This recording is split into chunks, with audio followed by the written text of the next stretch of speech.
خلق الإنسان من صلصال كالفخار وخلق الجان من مارج من نار فبأي آلاء ربكما تكذبان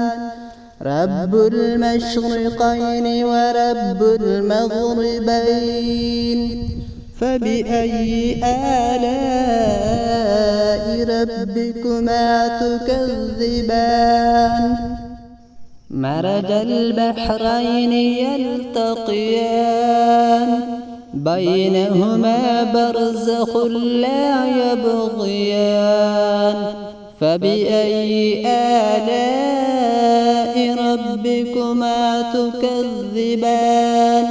يخرج منهما اللؤلؤ والمرجان فبأي آلاء ربكما تكذبان وله الجوار المنشآت في البحر كالأعلام فبأي آلاء ربكما تكذبان